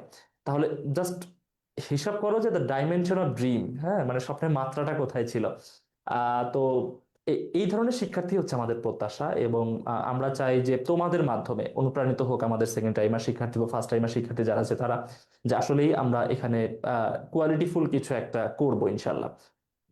আচ্ছা মেহজাবিন, তুমি তো হচ্ছে চট্টগ্রাম বিশ্ববিদ্যালয়ের আইন বিভাগে পড়ছো। তো যারা তোমার অনুজ আছে সেকেন্ড টাইমে, এখনো দ্বিধা দ্বন্দ্বে আছে, এখনো আহ, হিসাব করতেছে যে কি করব সেকেন্ড টাইমে, তাদের উদ্দেশ্যে তোমার বার্তা কি থাকবে? এই যে তুমি সেকেন্ড টাইমের সাথে ভালো করেছো, আমাদের প্ল্যাটফর্মে ছিলা, তো তাদের উদ্দেশ্যে তোমার বার্তা কি থাকবে? আসলে সেকেন্ড টাইমে সবারই অনেক দ্বিধাদ্বন্দ্ব থাকে, বিশেষ করে বিজ্ঞানে যারা থাকে ওদের তো আরো দ্বিধাদ্বন্দ্ব থাকে যে হুম আমি হুম আমি আমার বিভাগটা পরিবর্তন করে অন্য বিভাগে গিয়ে আমি কি পড়াশোনাটা চালিয়ে যেতে পারবো, বা নতুন পড়াশোনার সাথে আমি নিজেকে কোপ আপ করতে পারবো কিনা, বা যারা মানবিকে থাকে ওরা ভাবে যে আমি ভালো একটা সাবজেক্ট নিতে পারবো কিনা, বা একটা ইউনিভার্সিটি আমি এনশিওর করতে পারবো কিনা, এগুলো হুম দ্বিধাদ্বন্দ্বের না থেকে। এবং ওরা এটাও টেনশনে থাকে যে ফার্স্ট টাইমে যেহেতু আমি কোচিং করেছি অফলাইনে, অনেকগুলো টাকা গেছে আমার, আমি সেকেন্ড টাইমে অফলাইনে করে তো আমার লাভ নাই, আমি বুঝতেছি আমি অনলাইনে একটা প্ল্যাটফর্মে থেকে জাস্ট পড়াশোনার সাথে থাকতে চাই। এবং একটা মেন্টরশিপটা সবাই বেশি ফিল করে যে আমার একটা মেন্টরশিপ লাগবে হুম অ্যাডমিশনে। তো অ্যাডমিশনে ভাইয়ারাও সবসময় বলতো যে তোমার কি পড়তে হবে এর আগে, কি পড়তে হবে এর আগে তোমার জানতে হবে হুম যে কি পড়তে হবে না, কোন কোন হুম হুম টপিক গুলো তুমি পড়বা না এগুলো তোমাকে আগে বুঝতে হবে। এই জন্য তোমার কোশ্চেন অ্যানালাইসিস করতে হবে। এই ক্লাসগুলো স্কুল অফ এক্সেলেন্সে একদম ফার্স্ট ক্লাসই হয় আমাদের হচ্ছে কোশ্চেন অ্যানালাইসিস। এবং এটা যে হুম শুধুমাত্র ঢাকা ইউনিভার্সিটিরটা এমন না, প্রত্যেকটা ইউনিভার্সিটির প্রত্যেকটা ইউনিটেরই কোশ্চেন অ্যানালাইসিস করা হয়। তো এই হুম ভিডিওগুলো হুম এই ভিডিওগুলো সবার আগে দেখা উচিত যে আমাকে কি পড়তে হবে এবং কোন ইউনিভার্সিটিতে চান্স পেতে গেলে আমার কি কি পড়া প্রয়োজন, এগুলো আমার হুম সাথে যায় কিনা, আমি পারবো কিনা, এগুলো ভেবে দেন কোচিং সিলেক্ট করার আগে। আমি বললাম যে তুমি স্কুল অফ এক্সিলেন্সে ভর্তি হও, আমি এখানে পড়ে চান্স পাইছি, আমি আইন বিভাগে ভর্তি আছি, আমার কথা শুনেই ভর্তি হয়ে যাবা লাফায় এমনটা না। তোমার আগে ক্লাস দেখতে হবে, তোমার নিজের ক্লাস দেখতে হবে, টিচারদের ফ্রি ক্লাস আছে অনলাইনে অনেক, তুমি দেখবা যে কার পড়াটা তোমার জন্য ভালো, তুমি বুঝতে পারতেছো কিনা। হুম হুম। অনেকেই অনেক আচ্ছা। অ্যাড দেয়, একমাত্র স্কুল অফ এক্সিলেন্সই অ্যাড কম দেয়, তাছাড়া হ্যাঁ প্রত্যেকটা হ্যাঁ হ্যাঁ প্ল্যাটফর্ম এত জাঁকজমক অ্যাড, ও মাই হ্যাঁ গড হ্যাঁ। অনেক অ্যাড। তো এই অ্যাডে তোমার অনুপ্রাণিত হওয়া যাবে না, তোমার ক্লাস কোয়ালিটি এবং টিচাররা পড়াচ্ছে তুমি ওটা নিতে পারছো কিনা, টিচাররা তোমাকে কতটুকু হেল্প করবে ওইগুলো আগে বুঝতে হবে, ফ্রি ক্লাস আচ্ছা। দেখতে হবে। ফ্রি হুম ক্লাসগুলো দেখে দেন তুমি ডিসিশন নাও যে আমি এই প্ল্যাটফর্মে টাকা দিয়ে যে ভর্তি হব এবং এই টাকাটা দিয়ে শুধু ভর্তি হবো, তোমার তো শুধু টিচাররা তোমাকে পড়ালেই হবে না, তোমার নিজেরও পড়তে হবে। যদি পড়ার হুম। মন মানসিকতা থাকে তাহলে ফ্রি ক্লাস দেখো। আমি বলতেছি স্কুল অফ এক্সিলেন্স ভালো, তুমি স্কুল অফ এক্সিলেন্স এই দুইটা ফ্রি ক্লাস দেখো যে তোমার আসলে ভালো কিনা। দেন কেউ যদি ভর্তি হয় এবং পড়াশোনার সাথে থাকে, আরো তো এখন অনেকগুলা মাস আছে, এই কয়েকটা মাস এনাফ, মোর দেন এনাফ ভালো কিছু হুম। করার জন্য। টিচারদের সাথে থেকে তাদের গাইডলাইন মেনে যদি পড়াশোনা করে, কেউ মনে হয় না যে যদি সৃষ্টিকর্তা না চায় কারোর আর পেছনে তাকাতে হবে, তারপর আচ্ছা শুধু সামনে সামনে হাঁটবে। আচ্ছা আচ্ছা। আর তাহলে তুমি যেটা বললে যে স্কুল অফ এক্সিলেন্সের প্রথম যে বিষয়টা শিখেছো যে কোনটা পড়তে হবে এবং কোনটা পড়তে হবে না, তুমি যেহেতু হাসনাত আব্দুল্লাহ স্যারের ক্লাস দেখে প্রথম এখানে অনুপ্রাণিত হয়েছিল পড়ার জন্য, তো হাসনাত আব্দুল্লাহ স্যারের একটা উক্তি আছে, একটা কথা আছে, একটা পরামর্শ আছে, সেটা হচ্ছে যে আমরা সবকিছুর কিছু কিছু পড়বো এবং ওই কিছু কিছু সবকিছু পড়বো। হ্যাঁ, ঠিক আছে, মানে আমাকে সবকিছু পড়তে হবে না, সবকিছু তো আছে, তার কিছু কিছু পড়বো, এবং যে কিছু কিছু পড়বো সেই কিছু কিছু সবকিছুই পড়বো, মানে ওর মধ্য থেকে আসলে কোশ্চেনটা হবে। তো এটার জন্যই আমাদের মূলত কোশ্চেন বিশ্লেষণ যে ক্লাসগুলো, ধরো যে কতগুলো ইউনিভার্সিটি, ঢাকা, রাজশাহী, জাহাঙ্গীরনগর, চট্টগ্রাম, বিউপি, গুচ্ছ, আমরা তো এই 7টা ইউনিভার্সিটির কোশ্চেন বিশ্লেষণ নিয়েছিলাম। এবছর তো আরো বেশি, কারণ এবছর গুচ্ছ ভেঙে গেছে। এবছর জগন্নাথ বের হয়ে গেছে, তারপর হাজী দানেশ বিজ্ঞান ও প্রযুক্তি বের হয়ে গেছে, খুলনা ইউনিভার্সিটি বের হয়ে গেছে, কুমিল্লা বিশ্ববিদ্যালয় বের হয়ে গেছে, সাস্ট বের হয়ে গেছে। এদের জন্য কোশ্চেন বিশ্লেষণ ক্লাস এবছর থাকবে। তো এই যে আমি ধরলাম যে গত বছর তোমাদের 7টা ইউনিভার্সিটির কোশ্চেন বিশ্লেষণ ক্লাস হয়েছে, এবছর আরো যদি 5টা যোগ হয় তার মানে 12টা। তো প্রথমে তুমি 12টা 12টা করে অ্যাটলিস্ট ক্লাস পাচ্ছ, বা 10টা করে আমি ধরলাম, 10টা করে ক্লাস পাচ্ছ জাস্ট বোঝার জন্য যে আহ, কোনটা তোমাকে পড়তে হবে কোনটা পড়তে হবে না।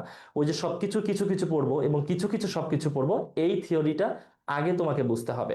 তো এর জন্য বাংলাতে 10টা ক্লাস, ইংলিশে 10টা ক্লাস, সাধারণ জ্ঞানে 10টা ক্লাস তুমি আগেই পাচ্ছ।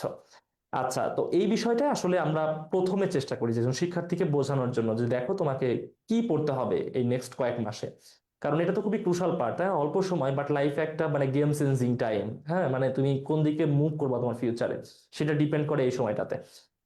আচ্ছা মেহজাবিন, দেখো যে আমরা যেহেতু সবকিছু অনলাইনে, তো সেই অনলাইন বিষয়ে আরো কিছু কথা বলি যে দেখো আমাদের দেশে তো শিক্ষার্থীদের মধ্যে একটা প্রবণতা থাকে যে আহ, সবকিছু আমি অফলাইনে কোচিং টোচিং করছি, অনলাইনের একটা কোর্স জাস্ট ভর্তি হয়ে থাকলাম, শেষ। পরে অনেকে ক্লাসও ঠিকঠাক করে না। অনেকে আছে, মানে অনেকে না, কিছু সংখ্যক শিক্ষার্থী, অনেকে বলবো না, কিছু কিছু শিক্ষার্থী এমন আছে, এটা হয়তো বা ভাবে যে আমি অফলাইনেই তো লেখাপড়াটা, অফলাইনেই সবকিছু, অনলাইনে জাস্ট ভর্তি হয়ে থাকলাম জাস্ট ফর ফান। হ্যাঁ, অনেকে চিল, মানে অনলাইনকে চিল হিসেবে না, এন্টারটেইনমেন্ট, যে যখন তখন একটু শুয়ে শুয়ে ক্লাস দেখলাম দেখলাম, শেষ। তো তোমার কাছে স্কুল অফ এক্সেলেন্সের যে স্ট্যান্ডার্ড, সেই বিবেচনাতে এটা কি এমন মনে হয় যে এটা জাস্ট একটু ইজিলি নেওয়ার মতো কিছু, নাকি এটা সম্পূর্ণ অফলাইনের রিপ্লেসমেন্ট হিসেবে enough or more than enough এমন সিচুয়েশনে দাঁড় হয়ে আছে? এটা হচ্ছে কি একটা পরিপূর্ণ কমপ্লিট যে একটা প্যাকেজ তোমার অ্যাডমিশন জার্নির জন্য, এ পর্যায়ে স্কুল অফ এক্সেলেন্স আসতে পেরেছে কিনা? জি ভাইয়া, আমি এটা আসলে বলতে চাচ্ছিলাম আপনি জিজ্ঞেস করার আগেই। আমরা আচ্ছা অনেকে আচ্ছা। এটা মনে করি অনলাইনকে আমরা একটা অপশন হিসেবে নিই অফলাইনের হুম। পাশাপাশি, যে আমি মাঝে মাঝে একটু দেখবো, আমি শুয়ে শুয়ে হুম। ক্লাসটা করব, ঘুমানোর আগে ক্লাসটা দেখবো, এটাই হয়তো আমার হুম। সব হয়ে যাবে। বাট হুম। বিষয়টা একদম এমন না, এই ভুলগুলো আমি ফার্স্ট টাইমে করি। আমি ফার্স্ট টাইমে কোর্সে যখন এনরোল করি তখন ভাবি যে যেহেতু কোর্সটা নিছি, ক্লাসগুলো করবো না, ঢাবির বি ইউনিটও পরীক্ষাটা দিব না। কিন্তু হুম। এরপর অফলাইন করতে করতে দেখা গেছে আমি এই যে স্কুল অফ এক্সিলেন্স এর ক্লাসগুলো রেগুলার করি নাই।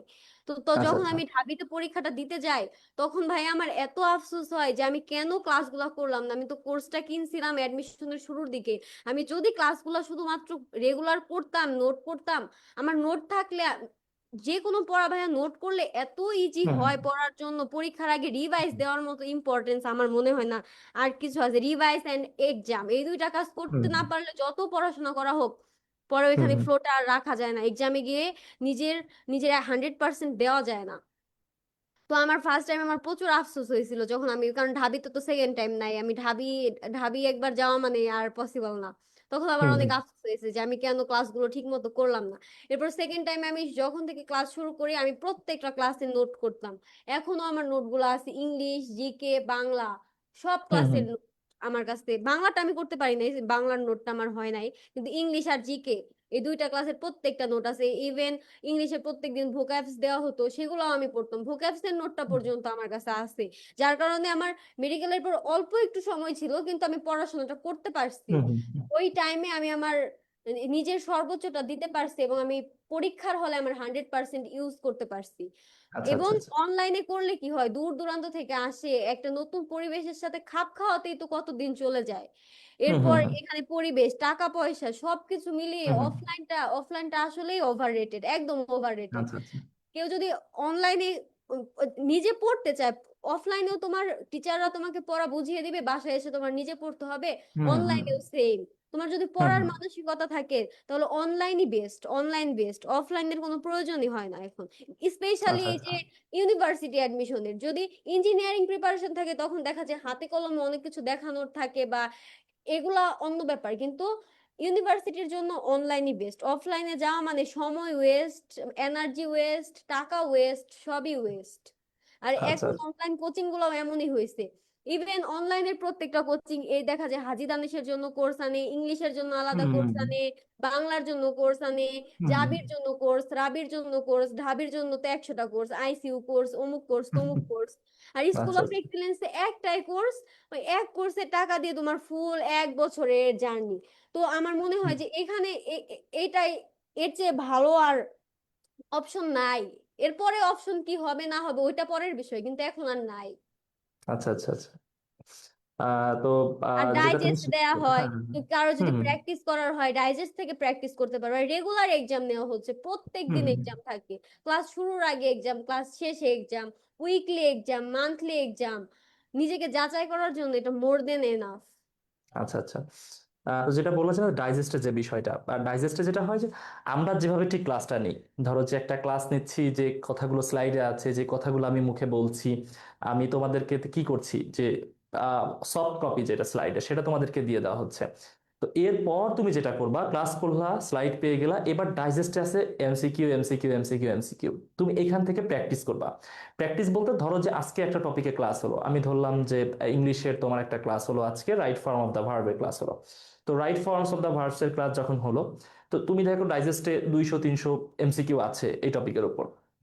তো তুমি যখন একটা টপিক শিখছো ক্লাসে, স্লাইডটা পেয়ে যাচ্ছ, বিষয়টা মাথার মধ্যে আনতে পারছো, তখন যখন তুমি ওই টপিকের আরো 200-300 এমসিকিউ সলভ করছো, এক কথায় শুধু পড়ছো না, বুঝে বুঝে সলভ করছো, তখন কি ওই টপিক থেকে আর যে ধরনের কোশ্চেনই বিশ্ববিদ্যালয়ে আসুক না কেন, আমার মনে হয় না যে সেটা উত্তর করতে পারবে না একজন শিক্ষার্থী। 18-19 বছর বয়সে একজন শিক্ষার্থী, তার ম্যাচুরিটি আছে, এমন না যে ছোট বাচ্চা, যে সে অনেক কিছুই বোঝে না, বিষয়টা এমন না। 18-19 বছরের একটা ছেলে বা মেয়ে, সে অনেক কিছুই বোঝে, ঠিক আছে, সে যখন এতগুলো এমসিকিউ নিয়ে কাজ করলো সে অনেক কিছুই বোঝে। তো আমাদের ডাইজেস্টটা আসলে এইভাবে সাজানো, যে এটা তুমি যদি সলভ করতে পারো, জাস্ট ডাইজেস্টটা সলভ যদি করতে পারো অন্তত, তো তোমার ভর্তি পরীক্ষাতে যে কোশ্চেনই আসুক, এমন না যে হুবহু ডাইজেস্টের কোশ্চেন ফটোকপি করে দিয়ে তোমাকে ভর্তি পরীক্ষা নেবে। ডাইজেস্টটা সলভ করলে তোমার এর বাইরে গিয়ে অন্য গ্রহ থেকে বা চাঁদ থেকে বা হচ্ছে সূর্য থেকে নিয়ে এসে তোমার কোশ্চেন দিবে না। কোশ্চেন এর মধ্য থেকে কোনো একটা আহ, ভাবে দিবে, যেটা তুমি ডাইজেস্টের কোশ্চেন সলভ করলে উত্তর করতে পারবে। আর যে বিষয়টা বললে যে হিডেন চার্জের যে ব্যাপারটা, যে তুমি একটা অনলাইন প্ল্যাটফর্মে ভর্তি হয়ে গেলা, আর যদিও অন্য প্রতিষ্ঠানের সাথে কম্পিটিশনে যাচ্ছি না, আমাদের কথাই যদি বলি, যে ধরো আমরা তোমাদেরকে ভর্তি করাইলাম স্কুল অফ এক্সিলেন্সে, তুমি ভর্তি হইলা 3-4 হাজার টাকা দিয়ে।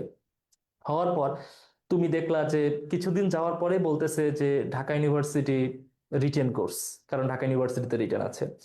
তারপর ঢাকা ইউনিভার্সিটি আহ, ইংলিশ ভোক্যাবসের মুখস্থ পাঠের জন্য আলাদা কোর্স, ঢাকা ইউনিভার্সিটির সাধারণ জ্ঞানের রিসেন্টের জন্য একটা কোর্স, তারপর দেখবা ঢাকা ইউনিভার্সিটি বাংলা রিটেনের জন্য কোর্স, ইংলিশ রিটেনের জন্য কোর্স গেল এটা, জাহাঙ্গীরনগরের জন্য ম্যাথমেটিক্স কোর্স, আইকিউ এর কোর্স, জাহাঙ্গীরনগরে আবার জিকে হয় মাঝে মাঝে ইংলিশে, জাহাঙ্গীরনগর ইংলিশ জিকে কোর্স, বিউপিতে ইংলিশে জিকে কোশ্চেন হয়, বিউপি ইংলিশ জিকে কোর্স, তারপর হচ্ছে তোমার এই গুচ্ছর পরীক্ষা আসতেছে, গুচ্ছের জন্য কোর্স, এভাবে তোমাকে বারবার অল্প টাকা করে নিবে, 500 করে নিবে, 500 করে নিবে।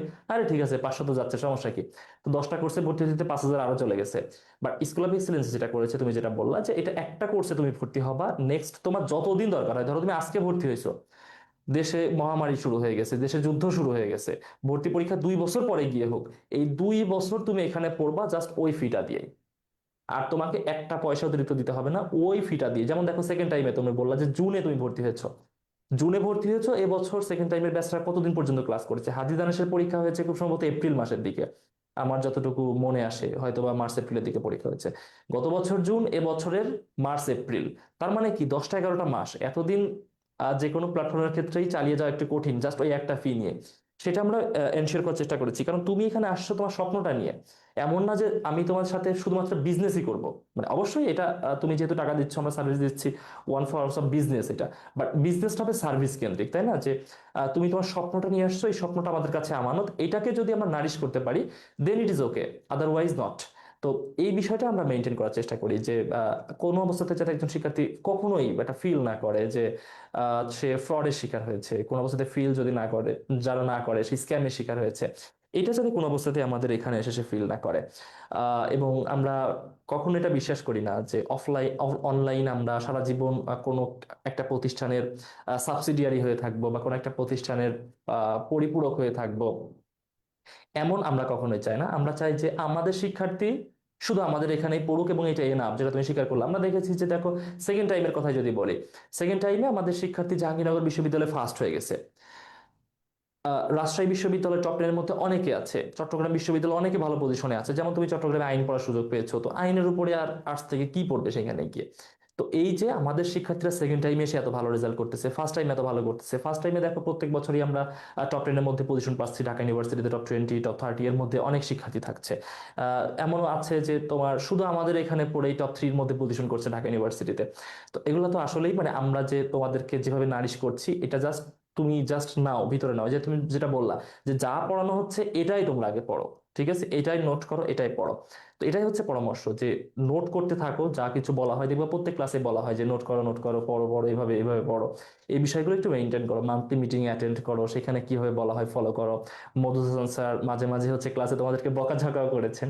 আচ্ছা, তো এই বিষয়টা ইন্টারেস্টিং কোশ্চেন করি, যে দেখো এটা একটু ডিফারেন্ট, যে টিচাররা সাধারণত অ্যাটলিস্ট অ্যাডমিশন কোচিং এর টিচাররা এই ধরনের শাসনের ভাষায় কথা বলে না। দেখবা যে মধু হাসান স্যার মাঝে মাঝে খুবই শাসন করেছেন তোমাদেরকে, বা অনেক টিচার আছেন এইভাবে শাসনের ভাষায় কথা বলেছেন মাঝে মাঝে। তো এই বিষয়টাকে তোমরা কিভাবে দেখেছিলে ওই সময়? হ্যাঁ ভাইয়া, মানে মওদুদ ভাইয়া দেন বাকি বিল্লাহ ভাইয়াও মাঝে মাঝে অনেক রেগে যেতেন আচ্ছা আমাদের, আচ্ছা। কিন্তু আসলে দোষটা আমাদেরই ছিল।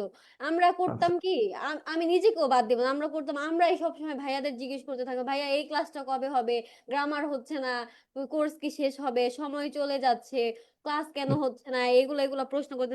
ইভেন প্রশ্ন করতে করতে আমরা যে নিজের যতটুকু ক্লাস হয়েছে ওইটাকে আমরা করছি, এই মনোযোগটাই আমাদের থাকতো না।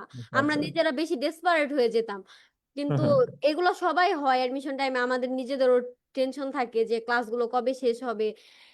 তো এই জন্য ভাইয়ারা মাঝে মধ্যে আমাদের বকাঝকাও দিতেন, অনেক বুঝাইতেনও। আর শাসন, এটা শাসন না করলে হয়তো বা আমরা ওই ওই ভয়ে ভয়ে না থেকে গ্রুপে আড্ডাবাজি করে অনেকে, এগুলো আরো বেশি বাড়তো।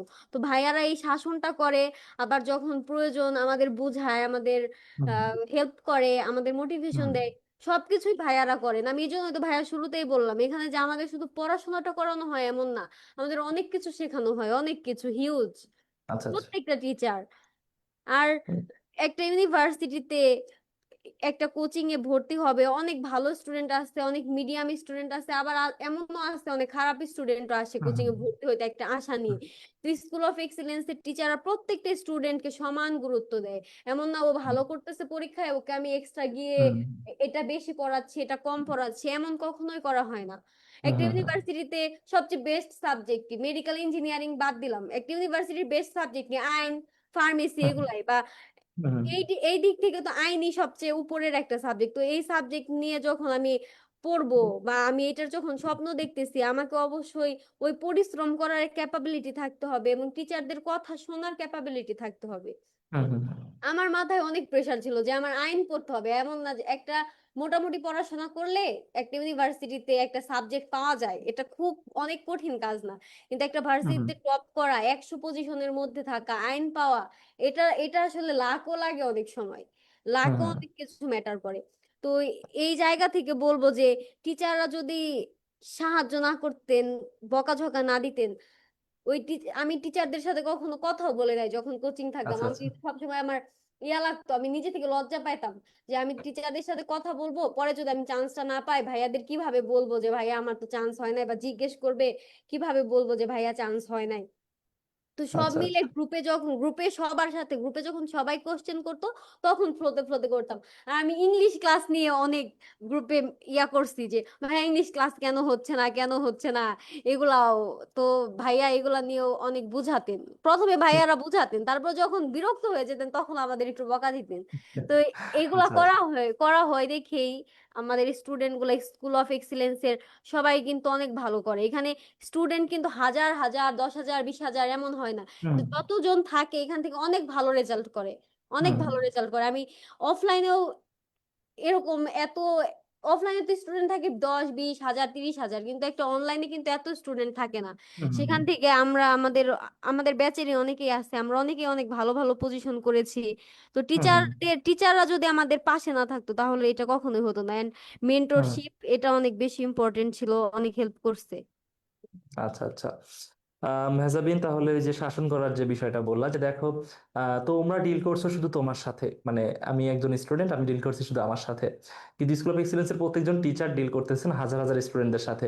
তো এই ডিল করতে গিয়ে হ্যাঁ মাঝে মাঝে দেখা যেত যে তোমাদেরকে শাসন করার প্রয়োজন হতো, যে এত মানুষকে শাসন করতে গেলে একটু কড়া হতে হয়। যেমন দেখো না যে সেনাবাহিনীতে চেইন অফ কমান্ড কেন এত স্ট্রং, কারণ এই বিশাল সংখ্যক সেনাবাহিনীকে সুশৃঙ্খল রাখার জন্য মানে এই চেইন অফ কমান্ডটা খুব স্ট্রং রাখতে হয়, ঠিক আছে, কমান্ডগুলো খুব স্ট্রং রাখতে হয়, ফর্মুলাগুলো খুব স্ট্রং রাখতে হয়।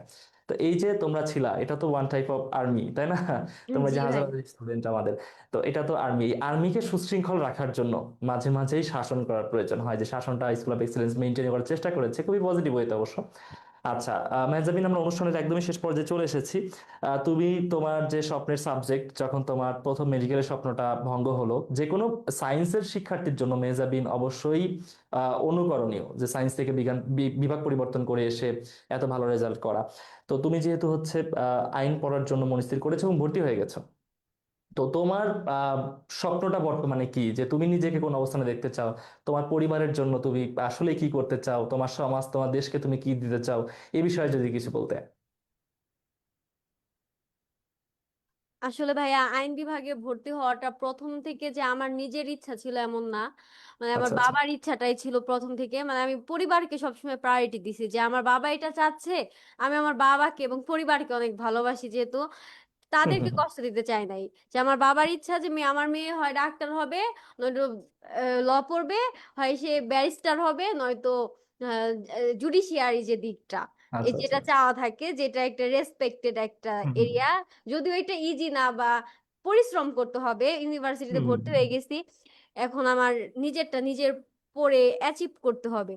তো আমার এটা ইচ্ছা যে এখন আইন বিভাগটা, আইনজীবী নাম শুনলে অনেকেই মনে করে যে না দুর্নীতি, টাকা টাকা নিয়ে কাজ করবে না, টাকা ছাড়া আচ্ছা কিচ্ছু হবে না, আচ্ছা যত আচ্ছা। টাকা দিবা তত এগুলা এগুলা।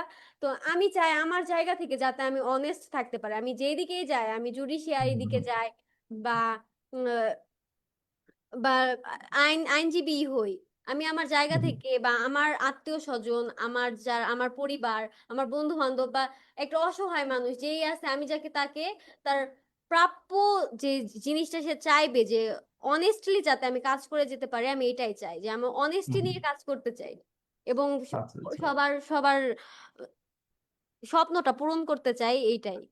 আচ্ছা আচ্ছা। তুমি যথেষ্ট মেধাবী শিক্ষার্থী, যে কারণেই এত ভালো সফলতা তুমি পেয়েছো। এবং তুমি যেটা বললা যে যেখানেই আমি যাই সৎ থাকতে চাই, এটা আসলে দরকার, যে আমাদের দেশে এমন নাগরিক দরকার যারা একাধারে মেধাবী, একাধারে দক্ষ এবং একাধারে সৎ। তো আশা করবো অবশ্যই সে ধরনের নাগরিক হিসেবেই তুমি প্রতিষ্ঠিত হবে। এবং শুধু তুমি একা না, তুমি নাগরিকের অন্যতম দায়িত্ব হচ্ছে কি, মানে অন্যজনকে আরো মোটিভেট করা তার মতো নাগরিক হওয়ার জন্য, সুনাগরিক হওয়ার জন্য। তো তুমি শুধু নিজে না, অনেককে নিয়ে এ ধরনের নতুন একটা জেনারেশন তৈরি করবে অবশ্যই, যে তোমার আশেপাশে যারা আছে তাদেরকে এমন যেখানেই যাই সৎ থাকতে চাই, সাথে এমন মেধা দক্ষতা সবকিছু অর্জন করতে চাই। এই বিষয়গুলো তোমার মাধ্যমে তোমার আশেপাশে ছড়িয়ে যাবে আশা করি। আহ, আমরা অনুষ্ঠানে একদমই শেষে চলে এসেছি। মেহজাবিন চট্টগ্রাম বিশ্ববিদ্যালয়ে আইন বিভাগে ভর্তি হয়েছে, সে আমাদের সেকেন্ড টাইম ব্যাচের শিক্ষার্থী ছিল। বিজ্ঞান বিভাগ থেকে বিভাগ পরিবর্তন করে এসে মানবিকে ভর্তি পরীক্ষা দিয়েছে, এবং চট্টগ্রাম বিশ্ববিদ্যালয়ে 123তম এবং জাহাঙ্গীরনগর বিশ্ববিদ্যালয়ে সে পড়ার সুযোগ পেয়েছিল। মেহজাবিনকে অসংখ্য ধন্যবাদ আমাদের সাথে থাকার জন্য। মেহজাবিনের মতো দুরন্ত অ্যাম্বিশিয়াস শিক্ষার্থী যারা অনেক বড় স্বপ্ন দেখে, এ ধরনের শিক্ষার্থী আমাদের জন্য আসলেই অনুপ্রেরণা। তাদের মাধ্যমে অন্য শিক্ষার্থীরা অনুপ্রাণিত হয়ে আমাদের সাথে তাদের অ্যাডমিশন জার্নির গল্প একসময় শেয়ার করবে, তারাও সফল হবে এই প্রত্যাশা থাকবে। মেহজাবিনকে অসংখ্য ধন্যবাদের জন্য, এবং আপনারা যারা আমাদের সাথে এই সম্পূর্ণ লাইভ সেশনে ছিলেন আপনাদেরকে অসংখ্য ধন্যবাদ ধৈর্য সহকারে আমাদের লাইভ সেশন এবং মেহজাবিনের অ্যাডমিশন জার্নির গল্প শোনার জন্য। দেখা হবে পরবর্তী সেশনে অন্য একজন শিক্ষার্থীর অ্যাডমিশন জার্নি নিয়ে। ধন্যবাদ। আসসালামু আলাইকুম।